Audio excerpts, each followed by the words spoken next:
Like share and subscribe. Telugu audience పలకరించడానికి నిన్న 2 movies అయితే థియేటర్లో వచ్చాయి. First of all Kiran Abbavaram గారి దిల్రుబా మూవీ విషయానికి వస్తే ఈ మూవీ అయితే ఫ్లాప్ టాక్ని అయితే సొంతం చేసుకుంది. డేవెన్ విషయానికి వస్తే 1 కోటి లోపే కలెక్ట్ చేసి షాక్ ఇచ్చిందని చెప్పొచ్చు భయ్య. కా మూవీ లాంటి బ్లాక్ బస్టర్ హిట్ తర్వాత ఈ రేంజ్ ఓపెనింగ్స్ అయితే నేనైతే ఎక్సెప్ట్ చేయలే. ఈ మూవీ అయితే ఫ్లాప్ కానుందని నాకైతే అనిపిస్తుంది. ఎందుకంటే బ్రేక్ ఈవెన్ టార్గెట్ దాదాపు 8 కోట్ల వరకు అయితే ఉంది.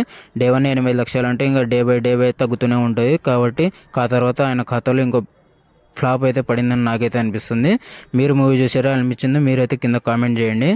రోజు నానిగారు ప్రొడ్యూస్ చేసిన కోర్టు మూవీ అయితే బ్లాక్ బస్టర్ టాక్తో అయితే దూసుకెళ్ళిపోతుందని చెప్పొచ్చు. డే 1 చిన్న సినిమా అయినా దాదాపు 8 కోట్ల మార్జిన్ అయితే కలెక్ట్ చేసింది. టైర్ 3 రేంజ్లో అయితే పర్ఫామ్ చేసిందని చెప్పొచ్చు. ఈ రోజు బుకింగ్ చూస్తుంటే డే 1 అయితే లేచిపోయే అవకాశాలు అయితే గట్టి కనబడుతున్నాయి భయ్య. దాదాపు డే 1 90% అయితే కలెక్ట్ చేసింది ఈ మూవీ. ఈ రోజు వచ్చే కలెక్షన్స్తో ఆల్మోస్ట్ బ్రేక్ ఈవెన్ అయితే కంప్లీట్ కానుంది.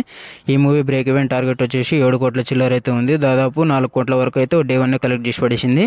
ఇంకా ఈ రోజు వచ్చే కలెక్షన్స్తో అయితే మూవీ ఖచ్చితంగా బ్లాక్ బస్టర్ హిట్ అయితే కానుంది భయ్య. మీరే మూవీ చూసారైతే కింద కామెంట్ చేయండి. నేనైతే కోర్టు మూవీ చూసా భయ్య, కాకపోతే రివ్యూ అయితే అప్లోడ్ చేయలేకపోయినా.